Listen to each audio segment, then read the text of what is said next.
Washington football. Woo!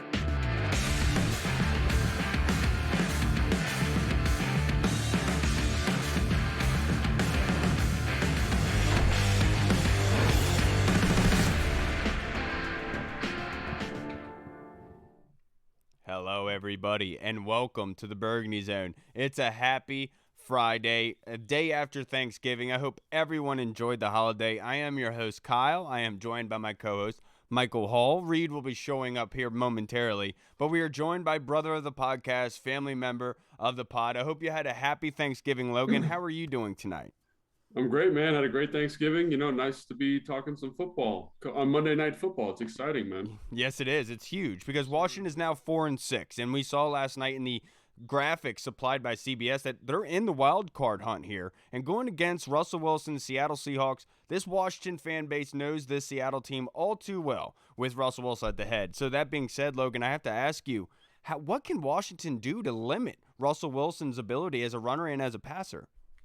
I think that's a good question. I think if you watch his last two games, which I have, Russell Wilson has not been playing like the Russell Wilson of yore. You know what I mean? He's not playing as well as I think fans of the NFL and fans of Seattle have come to expect. I think he just doesn't seem to be seeing the defenses very well. He's kind of delayed on some stuff, which is kind of how he operated prior, and then he would kind of, hold the football, do a little escape, a little Houdini act, and then be able to push the football down the field. He doesn't seem to be doing that as well. The O-line is struggling pretty tremendously at the moment. Like if you watch the Green Bay game, there's almost no plays where he's not under some type of pressure. And I think, like they've made a concerted effort in the offseason bringing in Gabe Jackson to kind of solidify that, and that doesn't seem like it's paid off for them necessarily. So I do think that, right now in terms of what the Washington football team needs to do, I think it's just kind of follow the roadmap set out by Green Bay, set out by Arizona, like bracket DK Metcalf, bracket Tyler Lockett, limit their ability to hurt you with the big play, because right now it looks like this offense is strictly kind of boom or bust. They're running the football okay, but from a pass game standpoint, it's like they're hunting, they're searching for that big play. I think you guys may have heard that like Patrick Mahomes has said that he doesn't like when teams play like soft shells against him. That's what Seattle's getting a ton of. And it seems to be frustrating him. And even on like the short intermediate stuff, he just isn't. His timing isn't there, And I know they brought in Shane Waldron, the offensive coordinator, there to kind of dial him in, get him more focused in terms of timing and executing, and that just doesn't seem like it's come to fruition for them. Yeah, and just before you go, Hall, I just want to say the Burgundy Zone is part of the Frederick Podcast Network. You can find out more about our podcast and other shows on the network at www.listenfrederick.com. Right, and over these past couple games, the defense has been playing over the past couple of months or so. They've been playing a little bit better, but especially the offense, Taylor Heineke's kind of been wheeling and dealing these past 2 weeks. Supposedly, maybe we might be getting Logan Thomas back, and we might have a Curtis Samuel sighting on Monday night. Who knows? I believe when I see it. Yeah, exactly. But if at least one of those guys comes back, what is that going to do to this offense? Is it going to make them more dynamic in the red zone? Is it going to open things up for Terry and Antonio Gibson? How's it going to look if, let's say, just Logan Thomas comes back? This is going to sound crazy, but I'm kind of worried about them coming back, and I'm worried in the sense that the same thing. I'm worried in the sense that right now they've got a really nice chemistry going. I think they've kind of replaced a traditional number two receiver with a whole bunch of guys kind of filling that role, like DeAndre Carter, Cam Sims, Humphreys have all kind of filled in to kind of offset that production that Terry gives you every single game. And I think that the timing with Heineke and those receivers seems to be quality and on point, and he seems to trust them and trust where they're going to be. And all of a sudden you bring Curtis Samuel into the mix, and how does it affect that chemistry that he's cultivated with those guys over the last 11 weeks? And then, obviously 15 if you include offseason work. So I don't think it's a coincidence that like the guys he feels comfortable with are the guys that were kind of backups at the start of the year, Cam Sims, DeAndre Carter. Those are the guys he would have been working with as the second string quarterback quite a bit. So I think that that's something to kind of keep in mind. I do think Logan Thomas coming back would be extremely advantageous. You want to use his skill set in the red zone. Obviously a tremendous pass catcher. I'd like them to be able to kind of work in some of what Bates has been doing in the run game. I think that's been a really nice feature. You kind of, in terms of his physical presence, I'm talking about John Bates now. And so it'd be nice to find ways to get them both on the field and let them both play to their strengths. I think if you watched last week's game against Carolina, he was an asset. Bates was an asset on the field. So can they continue to utilize that skill set? Can they allow their run game to kind of take advantage of a tight end who's physical like, just a play that comes to mind that I've talked about, with anyone who will listen, because I like tight end play, is, they've got him isolated one-on-one with Brian Burns. And then instead of sending the double team to help with the tight end, which 99% of offenses in the NFL do, they decided to double team the guy over the tackle's inside shoulder. And that is something that you don't really see a lot of, but it allows them to create a nice crease in the defense because they trust John Bates there, and then on any other play where like there's a number count issue, like he identifies those things. So I'd like them to use him more, because I think that's one of the reasons one of a multitude of reasons that Gibson's kind of saw that really strong second half. So yeah, in terms of answering your question in a very long way, I'm excited to see Logan Thomas back. I'm a little concerned about Curtis Samuel and how that's going to affect the chemistry with the wide receivers. Yeah, in Seattle right now, their leading receiver right now, Logan, is Tyler Lockett with 717 receiving yards on the season so far. DK Metcalf is not far behind him with, I think, 637, but DK has 8 touchdowns. So defensively, if you were the defensive coordinator and as a fan just looking at this football game, if you could take away one of those receivers, let's say as a defensive formation, kind of taking guys away, which one are you going to take away?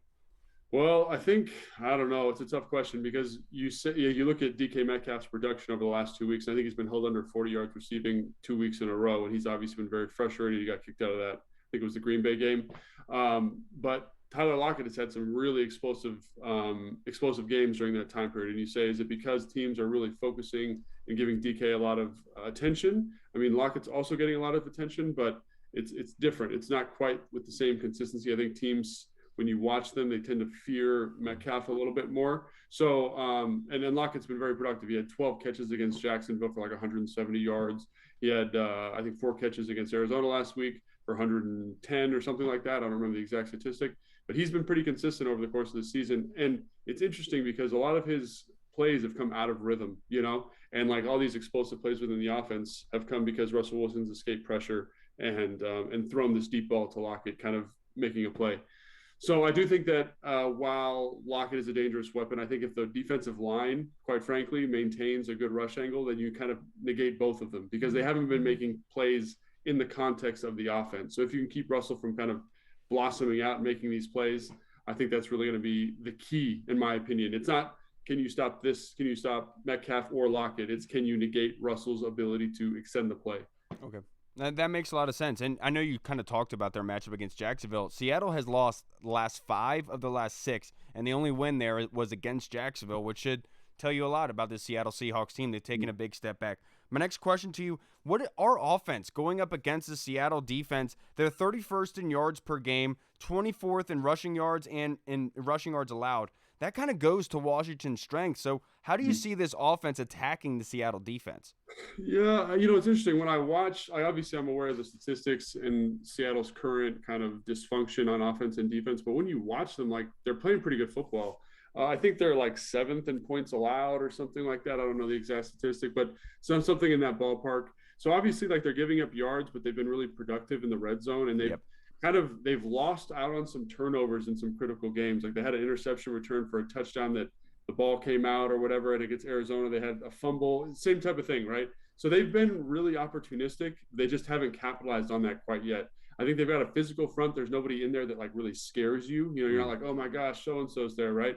And they play like an 8-man front, which is something that's designed to stop the run, but obviously it's kind of had middling success. So I do think when it comes to attacking this group, I think Scott Turner needs to keep doing what he's been doing. I think they've kind of pushed away a little bit from the RPO stuff and gone to like a traditional kind of more vertically based running game. And what I mean by that, it sounds like, they're running powers or gap scheme runs. It's like he's just allowing the offensive lineman to sit on double teams a little bit better in how he calls plays, and using misdirection pre-snap to kind of offset and confuse defenders in terms of how to fit the runs. He's done a great job with that. I think if they continue to do that, it's going to be challenging for Seattle. But I do think this group is kind of like quietly good. I'm not saying they're like, like the Bears or anything like that, but I think they're quietly good. And I think you got to kind of be ready for what they bring. Bobby Wagner leads the NFL in tackles. 115. Yeah, which is insane. Like, that's an insane number of tackles. So I do think they have some pieces there that kind of, this is definitely not like going to be, this is not like an easy football game. I think a lot of fans look at Seattle's record and say, oh, they're really struggling. And that's true, but they have so many weapons offensively that make you really scared. And then I think defensively, they're a good enough group that if their offense was playing better, I think some of those numbers would look better. You know, kind of like the Washington football team defense earlier in the season. Yeah. As the offenses started playing better, the defenses started playing better because they're not on the field as much. And going to your point there, the defense for Seattle, their opponent red zone touchdown percentage, they're 5th in the league at a 50% clip, only giving up touchdowns 1 every 2 attempts. How you doing, Mr. Michael Reed? Thank you for joining us. How am I doing? How much time you got, Kyle? How much time do you have? Happy Thanksgiving, brother. Hey, thank you. You too. Logan, I don't know if we've met before, but my name's Mike. Yeah, it's been a while since I've seen you, Mike. I was worried about you. I know. I'm sorry. Depression makes you step away from best friendships. I'm just kidding. I'm not depressed.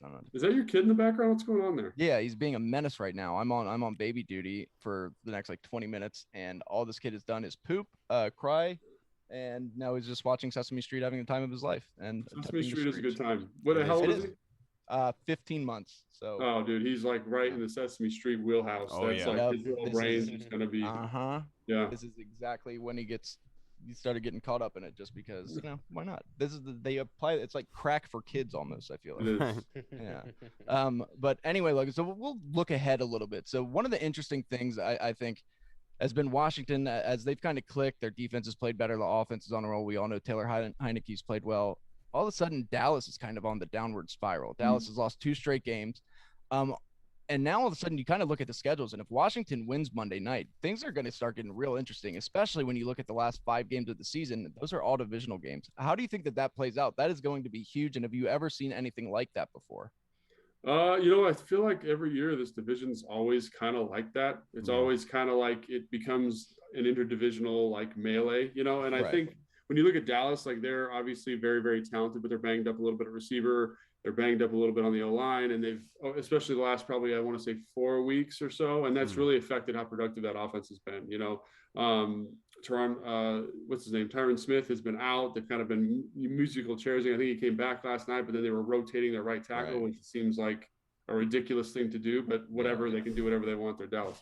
And so I think that's affecting how productive they are, because that group was playing maybe the best in the NFL. Yeah. And then you look at Philly, for example, and like that offensive line is scary good right now, and they are running the football over everybody. They've taken the ball out of Jalen Hurts' hands in terms of him having to make a lot of decisions throwing the football. He's running the ball a ton, and I think that's the formula. And so I went from kind of saying it's Dallas or nobody else to now like Philly's kind of rearing up, and then the Giants obviously are struggling, but they always seem to give the Washington football team a tough go. So I do think this last half of the season, irrespective if they win on Monday night, is going to be really interesting, because it's just going to be who can get the healthiest and who can be playing the best on the day.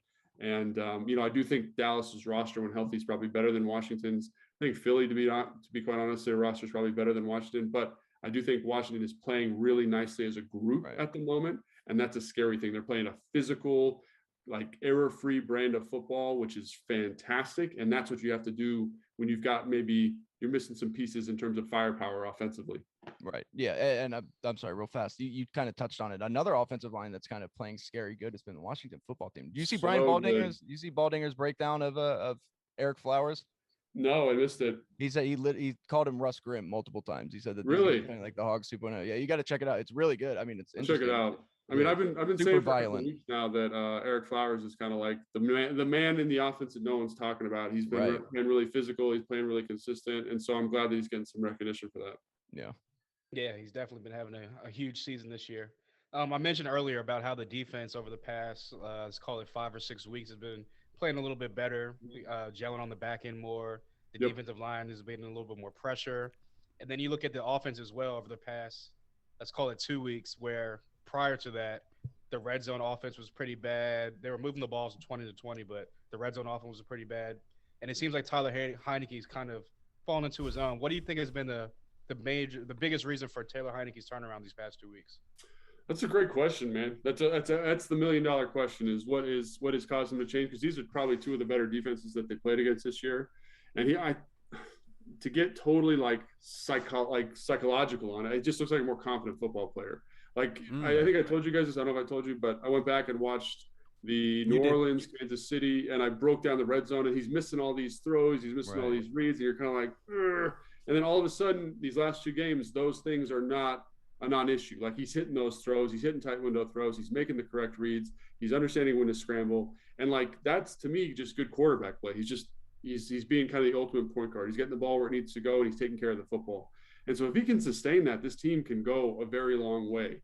It just is that sustainable for him is my question. But yeah, to me that's the thing. He just looks like coming out of the bye. I don't know what he did. Get away from football, decompress a little bit, but he's making some tough throws. He's making the right decisions. And that's exciting. This is the first game, Carolina, first game he hasn't put the ball in harm's way, really. And that's exciting that that's happening, that he's learning and he's progressing. Yeah, you're absolutely right about that. Now, my next question for you is based on Monday night. You know, a lot of the fan base believes that there is a curse for primetime games at FedEx Field. I don't feel that way. I brought my son there 2 weeks ago. I think the curse has been broken.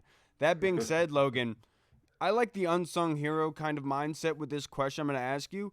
Who is somebody that has to have a big game on Monday night in order for Washington to have be in position to win the football game? Doesn't have to be a outside receiver, running back, quarterback, or defensive back, whatever. Just somebody that has to have a good, powerful, dominating game in order for them to win. So I think the most obvious one, and this is maybe low-hanging fruit, so if you don't like this one, we can do a different one. But it's Casey Toohill and James Smith-Williams. I love it. Because when you look at the teams that have had success against Russell Wilson, they've been incredibly disciplined with their rush angles and not getting out of position and not letting Russell Wilson extend plays. And so when I look at Casey, and I work with Casey, when I look at James's play, I see guys who are very, very disciplined. And in some ways, I'm excited to see that discipline on the field in terms of pass rush, right? Because one of the things about Chase and Montez is they get a little loose with their technique. They get a little loose with their responsibilities. And I think these guys are going to do exactly what they're asked to do. And I think that's going to be really beneficial in terms of corralling maybe one of the best off-schedule quarterbacks ever to play the game. And that being said, like, that extends to the rest of the defense, right? Can the secondary, can Cam Curl, can Bobby McCain keep communicating at a high level, keep things in front of them, eliminate the big play when inevitably, that one time in the game Russell Wilson gets out of the pocket? Can they kind of manage that? So to me, it really comes down to those two ends. And then on the back end, those two guys in the middle, can they kind of handle the coverages? Can they handle the brackets? Can they handle the cover two? Can they disguise rotation? Because the last 2 weeks, they've done an outstanding job of that. Right. Yeah. So what exactly do you think has been the key to this defense's turnaround? Like, if you think about it, I mean, we lost Chase Young, we lost Montez Sweat. There's the linebackers and secondary had really kind of been playing. I know Jonathan Allen's been dominant all year, but then you look at the last 3 games and you're just like, this is one of the best. This is what this defense was supposed to be. Is that something you think that's kind of from a scheme standpoint, or Jack Del Rio, or just maybe they call teams at bad times, or what? Well, I think it's a combination of, like, when failure is multifactorial, success is also multifactorial. So when I look at one of the key catalysts for this change, I think is moving Landon Collins into that kind of in the box. He's not a linebacker, not a safety. Yeah, don't call him a linebacker. But I mean, like he's in meetings with safeties, so like he just hates being called a linebacker. He always flips out on the media. Yeah, and again, I understand why, because like you're kind of discrediting his skill set. Right. But I like how they've moved him into the box. You get Cam Curl in the field more, and it just seems like him and Bobby McCain have a much better communication. And honestly, like moving, with Benjamin St. Juste hurt, moving Kendall Fuller outside has been a really nice thing. He just looks more comfortable there over the last 2 weeks. And I think Benjamin St. Juste, I said this on the podcast before, I think he was playing the best of that group when Fuller was inside. But it's weird how you take out maybe your best cover guy, move Fuller outside, and then the whole group gets a little bit better. The disguises get better. The way they handle stuff is better. It's really interesting. And I think that's kind of the same thing with the defensive line too, is like you've taken some pieces out, but guys just know what to do. They're playing it within their roles a little bit better. And that's pretty fantastic. Also, I think Jack Del Rio's done a good job. He's calling nice football games. He's done a good job of getting John in one-on-one situations based on pre-snap formation and the pressure that he's bringing. So it's everybody. Everybody's doing better. And again, like, it's going to be weird when you bring Benjamin St. Juste back into the fold. Like, do you kick Kendall Fuller inside after he's been playing so well outside? Right. And I'm going to butcher this guy's name. Number 36, number 32. I forget his name. Danny Johnson. Danny Johnson has been doing a great job kind of filling in that nickel role. I thought you were about to say somebody's name that was like very hard to pronounce or something. No, Danny I Johnson. can't remember. The most average name there is. I know.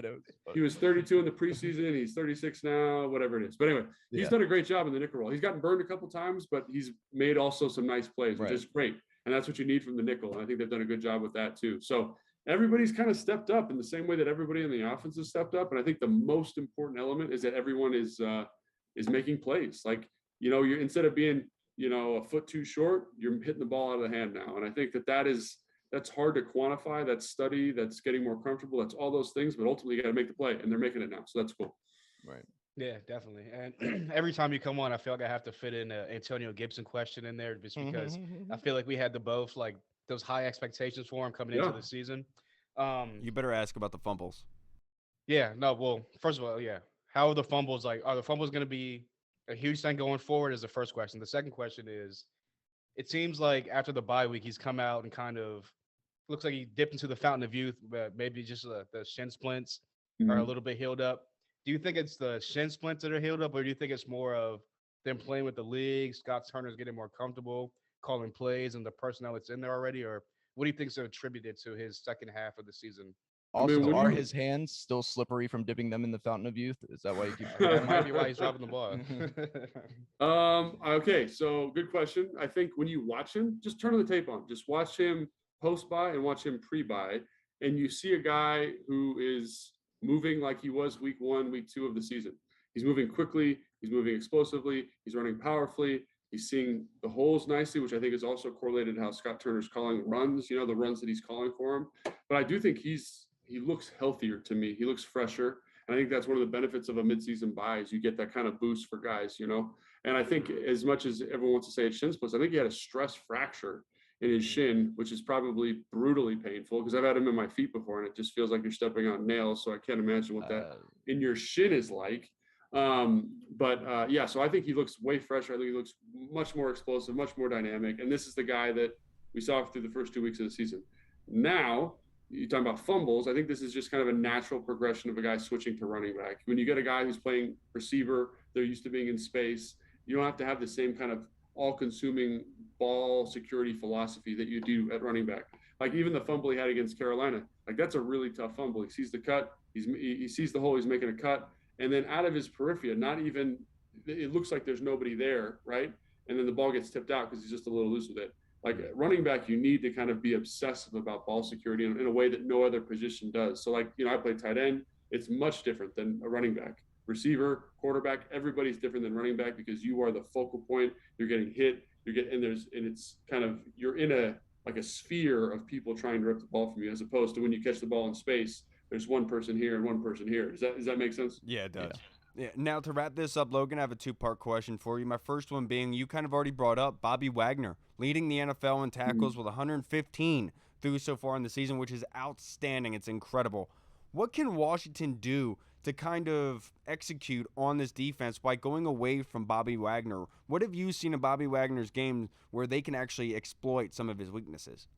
Yeah, I will say the thing that showed up a little bit on tape was that he's very aggressive to the football. Obviously, you have 115 tackles, you're going to be aggressive to the football. And against Green Bay, they ran like a little dagger concept, but it was off of play action. So play action, and then they run a lot of cover 3. So like cover 3, visualize your 3 zones on Madden, right? And instead of dropping to his zone, which would have been right in the dig hole, which is like, think about like an 18-yard in cut, basically, to over the middle of the field, right? And you got like a guy at number 2, like clearing the space for you. So there's this big gap kind of like right over the hash. And he's got to drop to that spot, but instead of dropping to that spot, he ends up matching the back because he's like fit to run already. You know what I mean? And so I think that's something to take advantage of. When guys are crushing the NFL in terms of tackle volume, they're very aggressive to the run. So I think a way to kind of exploit that would be like misdirection stuff, reverses, jet sweeps, and also play action. And keeper game stuff. I would expect to see a lot of that because they've actually been pretty successful with that in terms of Washington football team I'm talking about now, in terms of incorporating that more and more over the last 2 weeks, which has been great. Yeah, and then the last one I have for you, it's every time you come on here, Logan, before a game, I got to ask you, what's your prediction for the game? Will Washington win 3 straight and go to 5-6? So the thing is, I think a big reason that they're on a 2-game winning streak is because they're playing physically, they're playing emotionally, they're playing involved, right? And for an immature team, it's really, really challenging to keep doing that. Obviously, you're playing maybe the best team in the NFL, Tampa Bay, easy to get excited for, easy to get fired up for. you're playing Ron Rivera's old football team. Like, as much as Ron said it was not a big deal, everyone knows it's a big deal. Right. Yeah. Can you get up emotionally for a game against a team that's struggling, that doesn't look very good? Can you play well 3 weeks in a row at a high level with great discipline for a third week against a team that has no emotional merit to you? Obviously, it's on Monday night. That should be enough to get you up and excited for it. But sometimes you need that extra little spark. Can this team show the maturity to get that done? If they can, I'll pick Washington every single day of the week and, twice on Sunday kind of thing. Mm-hmm. But if they need to show me they have that kind of maturity to get that done. So right now, it's just crazy. I think Seattle has the better roster. I think they're in disarray, and that makes me want to. So I'm going to pick Washington. But I want to see an emotional football team, an emotional, physical football team, the same team we've seen these last 2 weeks. Because if they don't do that, even if they do win, I'm going to be disappointed, because I think it shows kind of it shows that they're kind of fugazi a little bit. It shows their true colors, if that makes sense. Yeah, basically the last 2 wins were fluke, is essentially right.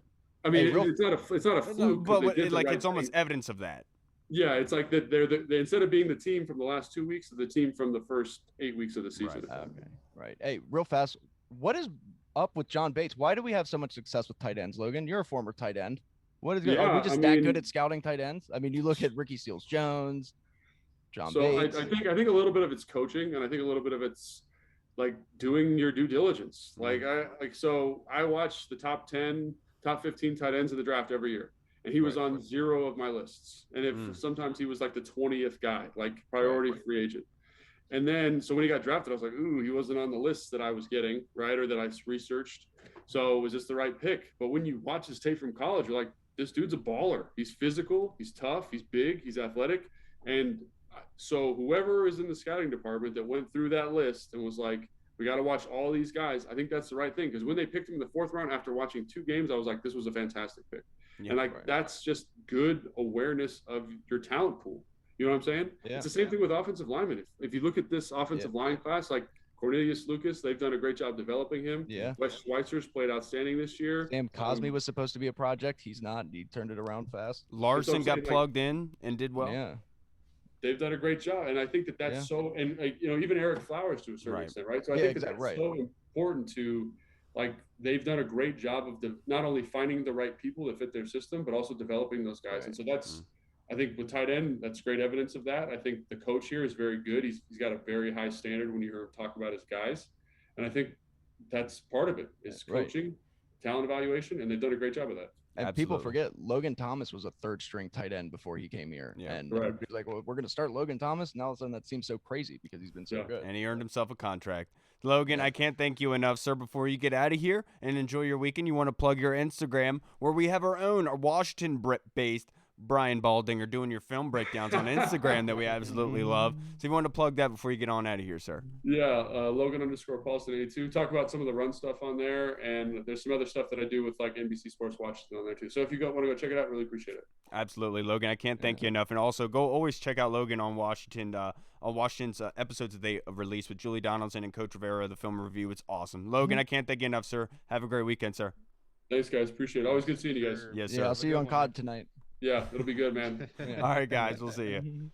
All right, everybody, thank you so much. That was great to hear from Logan Paulsen again, and glad that Reed was finally able to talk with him for the first time in half a year. Well, on air, we talk 24/7 via text. Hey, before we are joined by our next guest, let's hear about Manscaped and their new holiday deal that we have partnering up with the Burgundy Zone. Let's hear it out. Ho, ho, ho, gentlemen. Just like myself, the holidays came early here at Manscaped, the leading men's hygiene brand. Manscaped just launched new products, including their new Ultra Premium Body Wash and 2-in-1 Shampoo and Conditioner. Everyone likes a 2-for-1 deal. It's time to give yourself, or someone who needs it, the gift of beautiful skin, hair, and balls this holiday season. Go to manscaped.com and use the code BurgundyZone for 20% off plus free shipping. And welcome back, everybody. And we are joined by another guest, our guy, the birthday boy. It's your birthday week, mister. And it's our guy, Mr. Corey Sanchez from On the Warpath. How are you doing tonight, sir? Thank you for joining us. Hey, thanks for having me, guys. I'm doing great. Fantastic. A little stuffed after yesterday's triple header of shockers and multiple holding calls. What are you gonna call it? A 4 for 30 or a 30 for 4 or 8? It doesn't really matter. But sitting pretty right now, guys. Yeah, and we were talking about that before we started recording. That halftime show of that CBS game with the Raiders and Cowboys, I was telling our group chat, it was gross to me. The only time they brought up the Raiders was when Nate Burleson was talking about Deshaun Jackson. Besides that, it was a whole Cowboys, talking about what the Cowboys did, what they could do to get better. Dan Quinn was mentioned like 5 times. Like, this is gross. If I was a Raiders fan, I'd be pissed. But, Corey, let's start out with our fan questions that were submitted. And I'm going to go to you with this one first. This is from our guy, Paul Murphy. He wants to know, what are the odds that you would give us for securing a wild card spot, Corey? Oh gosh, y'all know I'm not that far of a look ahead guy, but I give us right now, I say about 35-40% right now. There's still a lot of work to do in that tough NFC. Even in this division, we've got the Eagles now who are starting to act like they can play football again. Yep. I think it could be, it's possible, but a lot of things have to go our way. And we got to win out, I think, most importantly. So you got to handle your own business before you worry about what's going on in Mrs. Johnson's neighborhood. So I think you're right around par with that 35 to 40%. I think right now, mathematically, they have a 10% chance of making the playoffs. This time last season, Washington, I think, had an 8% chance of making the playoffs, and they ended up doing so. I think you're right with that 35 to 40%. What do you think, Reed? Yeah, I was just thinking maybe about 30% or so, because people got to understand, first of all, that's a big jump than it was 2 weeks ago. 2 weeks ago before the Bucs game, I would have said 2%. We've been playing so bad, but we still have to have some things go our way, but all we can worry about right now is controlling what we can control, and that's winning football games. So one game at a time, baby. Yeah, exactly. And we've done it before. I mean, you look back, you look at last year, you look at what was the last time we did that? Was it 2015, 2012 we did it, I know. Yep. We've done it a few times. So, we did it last year. Yeah, we did it last year. I said that. It's definitely possible. Yeah. So hey, you gotta keep faith. Okay. Yeah. Do you agree with Hall? Hall, do you agree with Reed and Corey that it's around 35 to 40% chance? And what do you think of the toughest games? What are the toughest games do you think remaining in the schedule? That's a good one. Because we still have I'd probably give it Seahawks, Raiders, Cowboys, Eagles, Giants. Yeah, I'd probably go 30% as well, just because, like you said, you're looking ahead. You still got all the division matchups, -1 with the Giants. If you look at the teams in front of us, we've already knocked off Carolina, so if we keep winning, then we got the tiebreaker over them. Obviously, the Saints are above us, but they just took an L last night to Buffalo. You got the Eagles, who's obviously a division game, and they're ahead of us in the standings as well as far as the wild card goes. So we control our own destiny, and like you just said, got to take it one game at a time. But as far as the toughest matchups go, I'd probably say I'd go Dallas and Philly, obviously. You think? Yeah, I think that obviously it's division games. You never know how the division games are going to go. You can throw the records out the window no matter what team it is in the division.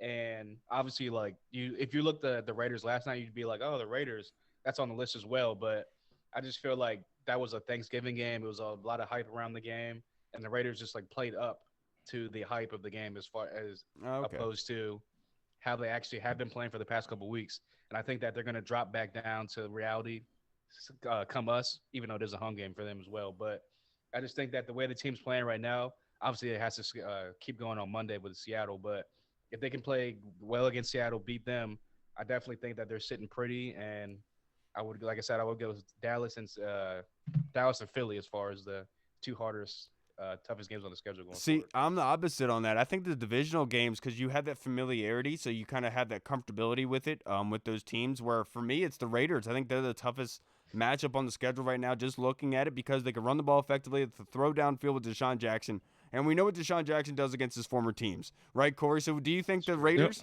are the toughest matchup remaining? No, I don't, because at the end of the day, you look at how we've played against Dallas outside of last year, but how we've played against Dak Prescott. You still have to prove that you can actually beat the Eagles with Jalen Hurts, because everybody was bamming last year about, they took out Jalen Hurts, blah, blah, blah. So I think the enemy that is tougher than the unknown enemy. Okay. Because, I understand, like, the Raiders are tough. Don't get me wrong on that, because they're going to be coming extra day off. We've got a short week. They're going to be tough. But I think at the end of the day, for a lot of people that are looking ahead, I think it's Dak Prescott, who's only lost one time as a starter against us, and then proving it against Jalen Hurts in the city of sisterly hate. And then when they come down here for New Year's. So I think I said that right. But either way, we're in for it, man, because these are some tough Bamas that we getting ready to play either which way. Oh, yes. Mobile quarterbacks, man. They always yes. It's true. It's a good point. Now, Corey, let's stick with you. Our next question is from Digital Guru in our Discord chat server. When will Curtis Samuel and Logan Thomas come back? We'll see him this week. I'm confident that we'll see. I think that Logan's going to be back. Paul Richardson, I'm not really sure when he's going to – wait a minute. Sorry, the 10 messed me up. That's all it is. Sorry, Bernie Madoff. No, seriously. Curtis Samuel. God, we got it now. Curtis Samuel, I don't know when he's going to be back. He's been a limited participant in practice 2 times so far this week. Yeah, so I'm like, but to that point too, Kyle, DeAndre Carter's doing what they thought they could have got out of Curtis Samuel. He's running these little gimmicks. He's running the motion. He's doing what you want Curtis Samuel to do. And you're winning. And Cam Sims is playing well. Exactly. So I don't know. I don't care about Curtis Samuel. Pray tell Logan Thomas needs to be back because the tight end room is shaky like it was all season last year. John Bates, he's shown potential. I think he's going to be a good one going forward. But without Ricky Seals-Jones for however long we know he's not out for, Logan's got to be back, and Taylor's going to need somebody like that to lean on besides focusing on Terry all the time. Yeah, I do think that tomorrow is going to be very telling for Logan because he practiced, I think, last Monday, and what happened was he was sore the next day, so they held him out of the game. So if he's not sore tomorrow after practicing today, all signs are looking good for Logan Thomas. They're going to need him. We talked about with Logan Paulsen earlier about how Bobby Wagner being a great middle linebacker, 115 tackles, leading the NFL. You're going to need Logan Thomas in the red zone to kind of take advantage of that because I don't think Bobby can match up one-on-one with Logan Thomas, and that would be something to really exploit there. Anything to add there, Hall or Reed? I don't. No. I missed the question. I didn't think so either. But Hall, the next question from Digital Guru was also, what can be done to make sure Antonio Gibson doesn't fumble? Should he walk around Ashburn with a football for 48 hours? I've never really thought that actually works. I mean, obviously you get the element of surprise going where people just randomly hit it out your hand in the hallway and stuff like that. But honestly, the best thing you can do is probably just hit up Tiki Barber and be like, "What did you do?" Hit up some other guys in the league that have been had fumbling problems and kind of corrected it, got it right. Just see what they did, their techniques, what they did to as far as securing the ball going forward. But obviously it's a problem. But I'm not gonna say that Logan Paulsen just said. It's more of the him transitioning from receiver to running back coming to fruition. Where last year, I'm not gonna say it was an anomaly because he didn't fumble last year at all. But how can I say this? I think, like you said, I think it's just him getting a little bit too carefree, a little bit too, I got this, and I think you need to go back to the basics and just go back to the one-on-ones of holding the football, and I think it'll be good. Yeah, I'm not really sure what he can do to fix it, but it has become an issue with Antonio Gibson. These fumbles, we've gotten lucky with a couple of them, and the others we haven't. It's cost us games, and it will continue. Ball security is job security, in my personal opinion. But what can he do to fix it? Unless you could put double-sided tape on your arms and being able to hold that football to your forearm, I'm not really sure what else we can really do for him besides holding the ball with 2 hands at all times when he's running through the field. That's the only other way that he can do it besides going to Tiki Barber. Corey, what are your thoughts on Antonio Gibson and those fumbles, dude? My goodness. I think he's still got that wide receiver up in him, right? You know how they're kind of careless with that ball. They need to put – Ron needs to put the fear of God. Y'all remember when they had the Amazon thing and the Jackson boy got cussed out by Ron? And he said, "You're too good for that bleeping bleep bleepity bleep bleep." Yeah. And he needs to do that with Antonio Gibson because Antonio Gibson is too entirely talented to be putting that ball on the carpet like that. I did think he made up for it. He ran really hard in that second half, and there was a lot of yardage that he got himself based on how hard he was running. What do you think about that, Reed? Yeah, I mean, I'm kind of with you guys where unfortunately it's one of those things where he's still new to the position. It's gonna happen, and that does take time. Like he's gonna learn these little nuances, like not holding the ball out and keeping it kind of tight when you're still in traffic. He's done that a couple times where he's kind of let go of it, and it's just like you don't do that right now. But I mean, yeah, like he's already fumbled the ball 5 times this season. That is an issue, but hopefully, I mean, look, he's an athlete. He's a hell of an athlete. He knows what he's doing. The guy's a fantastic football player, like you said, Kyle. I mean, obviously he's got all the ability in the world. He's shown that. He'll get it right. It might just take a little bit of time, but he will get it. He'll be all right. No, yeah. Also to your point, where you see last game when he put the ball on the field. Ron sat him down for, I think it was 3 drives in a row. Yeah. And then when he came back on the field, obviously he was more conscious of it. He was more focused. So I think that going forward, Ron's already kind of put the fear of God of him, like, oh, man, like Jared Patterson's getting more run. J.D. McKissick obviously is more of a explosive running back as far as like right now in their career. So he's probably looking at it like, let me get back to focusing. Let me get back to the fundamentals of holding the ball so I don't lose my job going forward. So I think it'll be good. Yeah, and then our next question is from Scotty Hartley, and I'll go with you, Reed, for this one. Oi! Our guy Scotty wants to know, Reed, who do you think is the best team in the AFC, NFC, and in total the NFL right now? See, that's tough.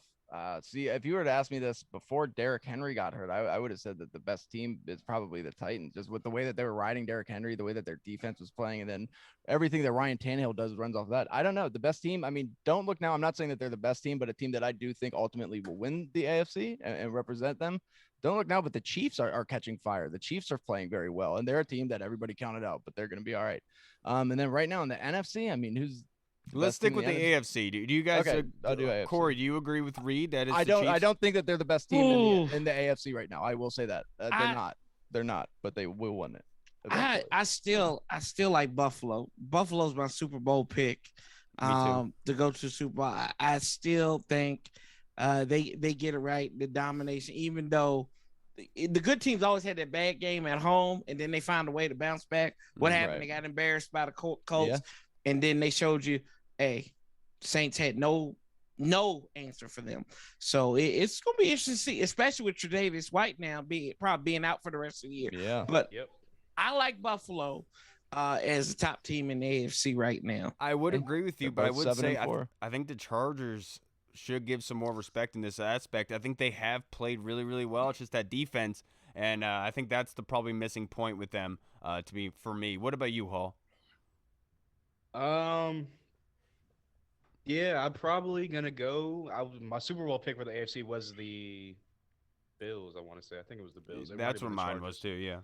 But I do think Reed is right. I do think it's the Chargers. I think that the defense is kind of going on that run they went on a couple years back where they were horrible in the first half of the season. All of a sudden they switched it around. They started playing like a top 15 defense. Made just enough plays, made just enough stops to get the ball back to Pat Mahomes, who was making magic back a couple years ago. Yeah. And if you look at their offense, they're not back on track to where they were, but they're kind of steering in the right direction. I think that if this defense with Tyrann Mathieu and Chris Jones on that defense, they keep playing at a high level, I think they're going to be hard to stop. Yeah, I agree with you there. But what about the NFC, Corey? Oh, dear God. Do we really want to say it's the Cardinals? I mean, record-wise, and then they've got people probably – I heard some people in the Southeast were trying to get Colt McCoy to come back to be starting quarterback for Washington. Ooh, almost slipped up there. But you mean Colt Montana? Yeah, Colt Montana. Right now, I think you had to say outside of shot dodging in Green Bay, it's got to be the Cardinals because what they've done without their quarterback and their number one target. They're 2-1 since these cats haven't played. And the only team they really lost to was the Packers, who's probably the second best team. Give me the Cards, man. I'm right now. I think they're the best NFC. I think it's the Rams still, just because of what they've built there. I still believe in Sean McVay. I do think he's the extra caveat on that, but I think the Packers aren't too far behind that, Corey. I think you're right about that. What do you think, Reed? Yeah, I mean, I think Corey's right with the Cardinals. That's kind of the only right answer right now. But obviously, the Packers, I love what they're doing. I mean, their defense is playing so well, and they're playing so much better than people thought that they would. And you pair that with, of course, an Aaron Rodgers-led offense, and that team's scary. But like you said, Kyle, I love the way the Rams are built too. But I got to go with Arizona. Arizona's just got it all right now. And once Kyler returns, watch out. Anything to add, Hall? Anything different? No, I'm gonna go with the Packers. Last time Aaron Rodgers won a Super Bowl, they had a top 5 defense. Look where the Packers are ranked right now, defensively wise. Yeah. And I'm gonna give them the slight edge just because literally they have Joe Barry as their defensive coordinator. So anybody that has Joe Barry as Yeah, a that's defensive true. coordinator deserves to be the best Right. team in the NFL. Right. Yeah. Right. And And I'm also gonna go with the Lions. I think. Yeah, I think they're the Lions. Dan Campbell have been killing it. The last question from Scott. I'm going to start this with you, Corey. What's your favorite part of Thanksgiving and the best part of the meal? So the best part of Thanksgiving outside of Dallas losing is the Shirley Caesar remake. You name it, got the greens, beans, tomatoes, potatoes, lamb, Tomatoes, ranch. lamb, Yeah, that's beans, the potatoes, tomatoes. That's the best part about Thanksgiving, that outside of being with your family and everything. But the best part of the meal is when you're in motion, when you're in motion, when you get your little bit of turkey, get your little stuff and some of the gravy. Gravy is so interchangeable. It's beautiful. It's like the rain. It's like the California rain. It'll spread over everything that's dry, right? Give me a little bit. I love cranberry sauce. It's very underrated. You can give me, and I'm cheap, so I like it in a can. And then Bama's at Ocean Spray. I was thinking about suing and being like, look, I don't care what's on those cargo containers. Bring me my Ocean Spray cranberry sauce. And what don't make sense is they said it's made in America. So why y'all on a container ship? That's such a good point. Wow. Like y'all ship this stuff over to China just to get back. Let me stop now. But yeah, best part.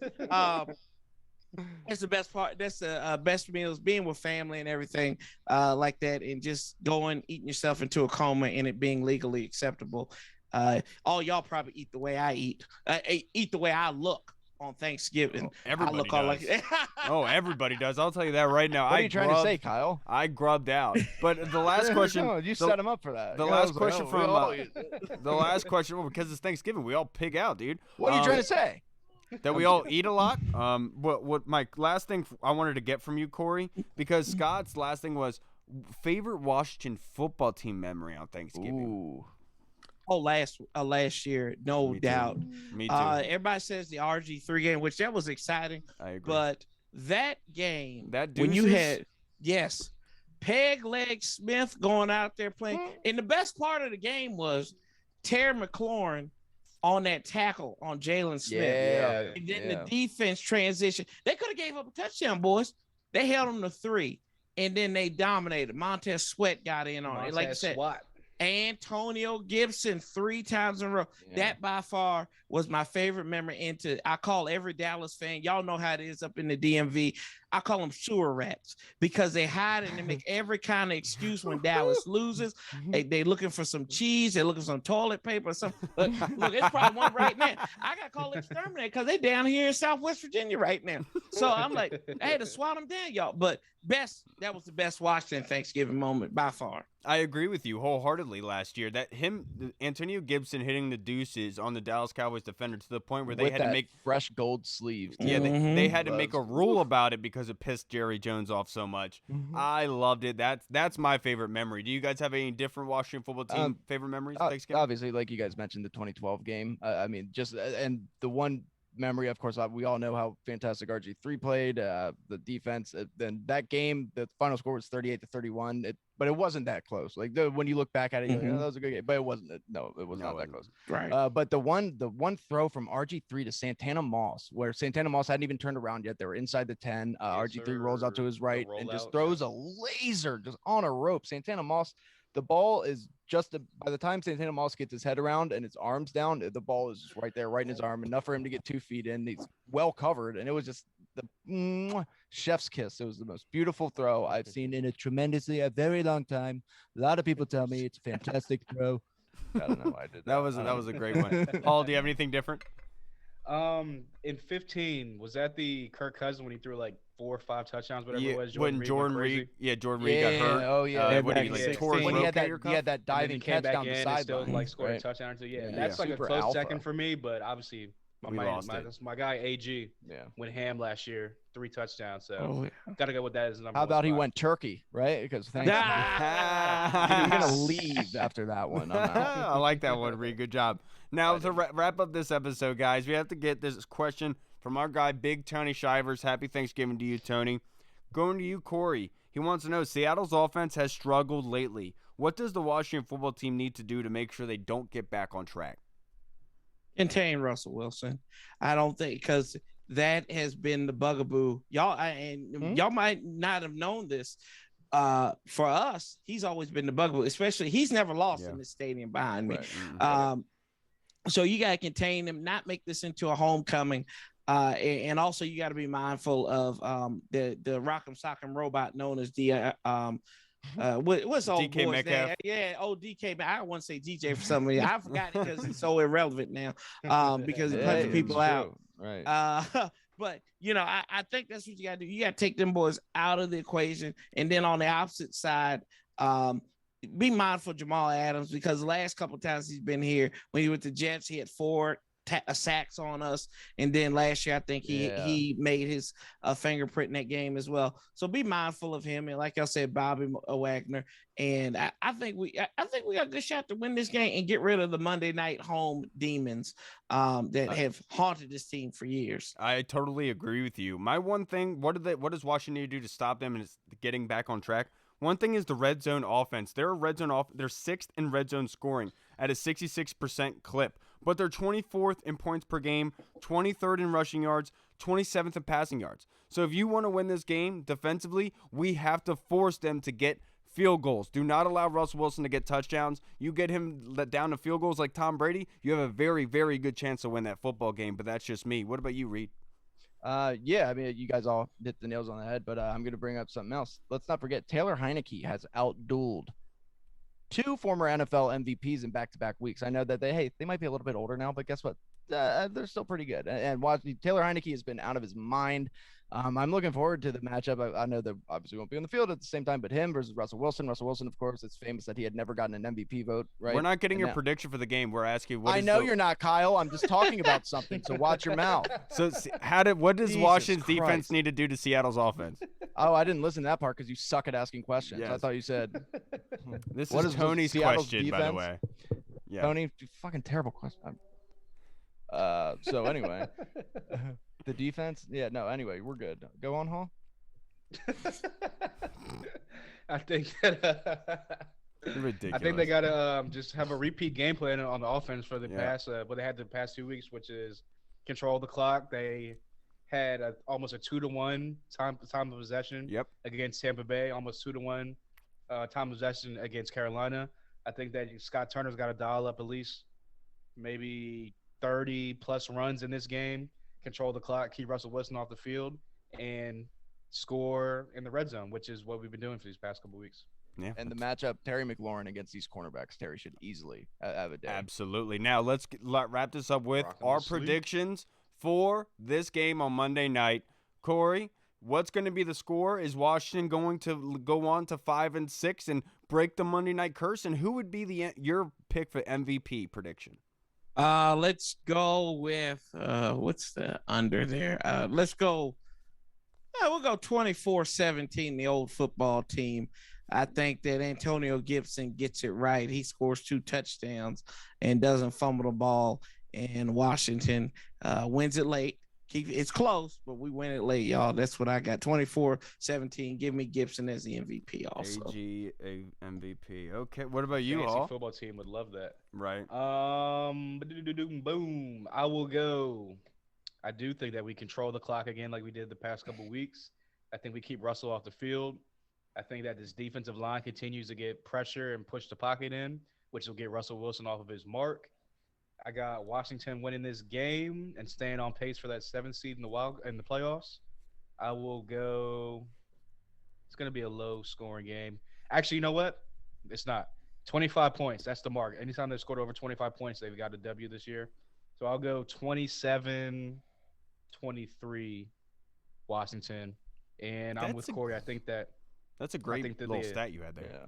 Yeah, I think that the MVP of this game is going to be AG. I think that this is going to be – he's been building up to the coming out party, I think it finally comes out. Yeah, I agree with you guys. I do think Washington football team gets the victory on Monday night. I think they win 30-16, and I think J.D. McKissick is the MVP going against his former team. It's a revenge game for Mr. J.D. McKissick. He hasn't been heavily utilized the past couple weeks. He's fresh. He's ready to go, and I think they're like 29th in the league against running backs so far as defensively the Seattle Seahawks are. So I think J.D. McKissick is going to be getting lots of run going against Bobby Wagner, making him run with J.D. McKissick, getting him out in space, getting those one-on-one matchups. I think J.D. McKissick's going to have a big game.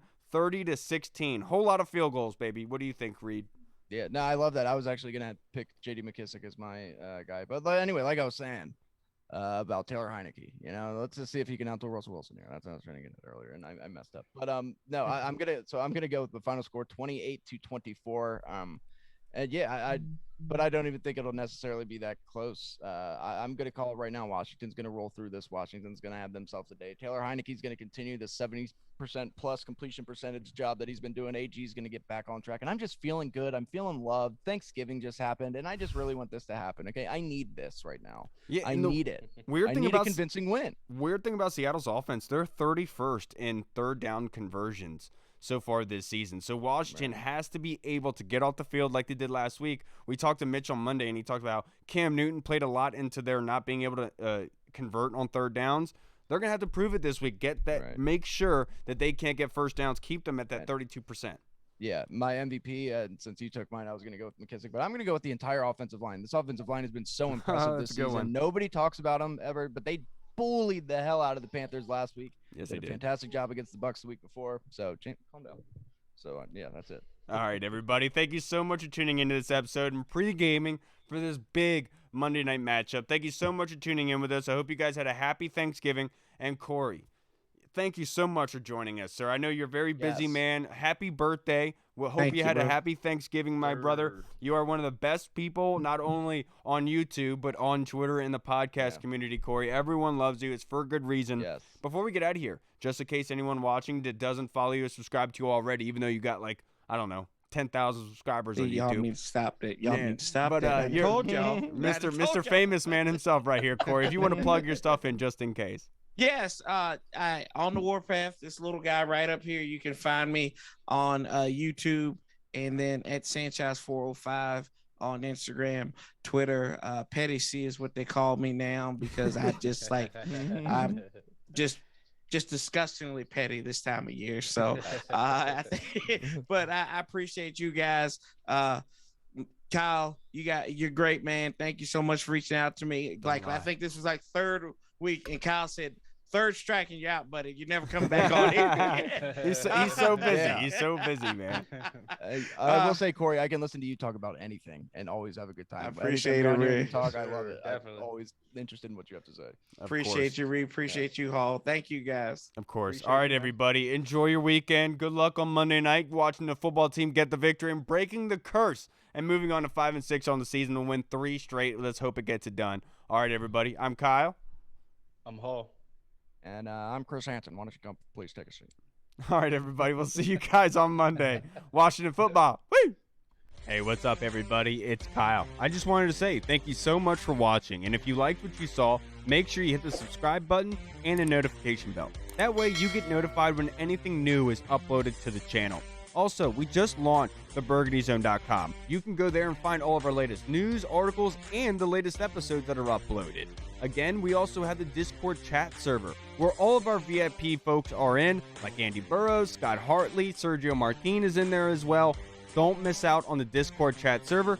Go and check that out. Until next time, everybody, Washington football. Woo!